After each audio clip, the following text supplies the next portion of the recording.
Hello friends, बुकीपीडिया पर आप सभी का स्वागत है। आज हम बात करने वाले हैं brainwash by Austin Perlmutter and doctor David Perlmutter book के बारे में। संदीप एक ऐसा आदमी था जो जिंदगी के हर मोड़ पर खुद को भटका हुआ महसूस करता था। 30 की उम्र पार कर चुका था, लेकिन अब तक ना तो अपने करियर में संतुष्ट था, ना ही अपने रिश्तों में। सुबह से लेकर रात तक उसके दिन जैसे किसी रूटीन में फंसे रहते थे। ऑफिस, घर, फोन स्क्रॉल करना और कभी कभी दोस्तों के साथ बेमन की बातचीत। लेकिन अंदर कहीं उसे यह एहसास था कि वह बस जिंदा है, जी नहीं रहा। एक दिन वो एक कैफे में बैठा था। उसकी आदत थी कि जब भी कुछ खाली वक्त मिलता वो फोन पर सोशल मीडिया स्क्रॉल करता। उस दिन भी वो यही कर रहा था, लेकिन तभी उसकी नजर सामने रखी एक किताब पर पड़ी। किताब का नाम था brain wash detox, your mind for clearer thinking, deeper relationships and lasting happiness. किताब का कवर साधारण था, लेकिन उसमें कुछ ऐसा था जिसने उसकी उत्सुकता जगा दी। वह सोच में पड़ गया, कहीं यह मेरे लिए कोई साइन तो नहीं। उसने किताब उठाई, उसके पन्ने पलटे और पहला चैप्टर पढ़ने लगा। पहले चैप्टर का नाम था understanding disconnection syndrome. Disconnection syndrome क्या है? उसने बुदबुदा हुए सोचा। जैसे जैसे उसने पढ़ना शुरू किया, उसे एहसास हुआ कि ये तो उसी की कहानी लग रही है। किताब ने बताया कि कैसे आज की मॉडर्न लाइफस्टाइल हमें हमारे दिमाग के सबसे इम्पोर्टेंट हिस्से प्री फ्रंटल कॉर्टेक्स से डिस्कनेक्ट कर देती है। यही वह हिस्सा है जो हमें सोचने, समझने, प्लान करने और दूसरों के लिए एम्पैथी महसूस करने में मदद करता है। लेकिन उसकी जगह हम अपने दिमाग के एक और हिस्से एमोगल से ज्यादा ऑपरेट करने लगते हैं। अमीगो हिस्सा है जो हमारी इम्पल्सिव और इमोशनल रिस्पॉन्सेस को कंट्रोल करता है। संदीप ने किताब को पढ़ते हुए एक गहरी सांस ली।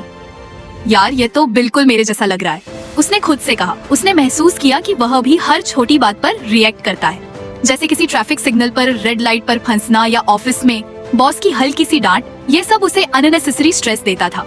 लेकिन क्यों? किताब ने इस सवाल का जवाब दिया।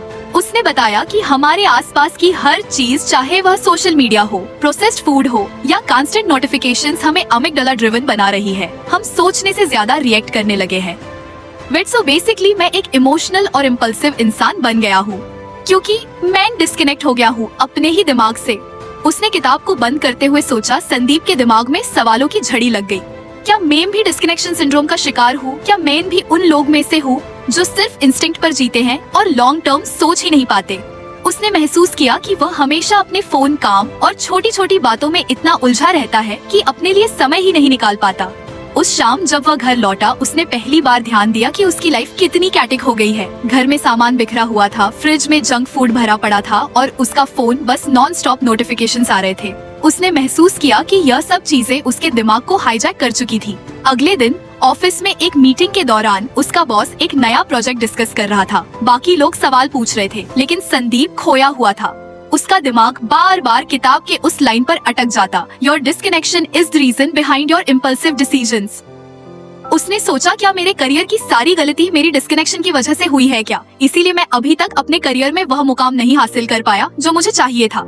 शाम को उसने ठान लिया कि वह अपनी लाइफस्टाइल पर काम करेगा। सबसे पहले उसने अपना फोन उठाया और नोटिफिकेशन ऑफ कर दी। फिर उसने घर का सारा जंक फूड बाहर फेंक दिया। लेकिन यह शुरुआत भर थी। असली चैलेंज तो यह था कि वह अपनी सोच को कैसे बदलता। उसने किताब का अगला हिस्सा पढ़ना शुरू किया। उसमें बताया गया था कि कैसे आप अपनी प्री फ्रंटल कॉर्टेक्स को दोबारा एक्टिवेट कर सकते हैं। Practice mindful, eat healthy, sleep better and reduce screen time. किताब ने सलाह दी। संदीप ने खुद से वादा किया कि वह यह सब ट्राई करेगा, लेकिन क्या यह इतना आसान होगा? उसने धीरे धीरे बदलाव करना शुरू किया। हर सुबह वह 10 मिनट के लिए मेडिटेशन करता, अपने खाने में सलाद और हेल्दी चीजें शामिल करता और सोने से पहले फोन को हाथ नहीं लगाता। एक दिन जब वह पार्क में बैठा था, उसने महसूस किया कि उसकी सोच में कुछ बदलाव आ रहा है। पहले वो छोटी छोटी बातों पर रिएक्ट करता था, लेकिन अब वह पॉज करता और सोचता। उसे समझ में आने लगा था कि कैसे उसकी अमिला उसकी जिंदगी को कंट्रोल कर रही थी और अब वह उसे अपने कंट्रोल में ला रहा था। लेकिन कहानी यही खत्म नहीं हुई। असली सवाल था, क्या वह इस डिस्कनेक्शन से पूरी तरह बाहर आ पाएगा? क्या वह अपनी रिलेशनशिप्स और करियर में वह गहराई ला पाएगा जो उसने अब तक मिस की थी? संदीप ने किताब को बंद किया और खुद से वादा किया, यह तो बस शुरुआत है। मुझे अब खुद को फिर से जोड़ना है, अपने दिमाग से, अपने दिल से और अपनी जिंदगी से। संदीप ने जैसे ही किताब का अगला चैप्टर खोला, एक लाइन ने तुरंत उसका ध्यान खींच लिया। Inflammation isn't just a physical issue, it can hijack your brain too. यह सुनते ही उसे कुछ अजीब लगा। उसने सोचा, भला इन्फ्लेमेशन का डिसीजन मेकिंग से क्या लेना देना? लेकिन जैसे जैसे उसने पढ़ना शुरू किया, उसे समझ आया कि यह बात कितनी गहरी और अहम थी।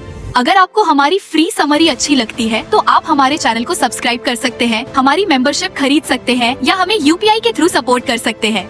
अब समरी पर वापस चलते हैं।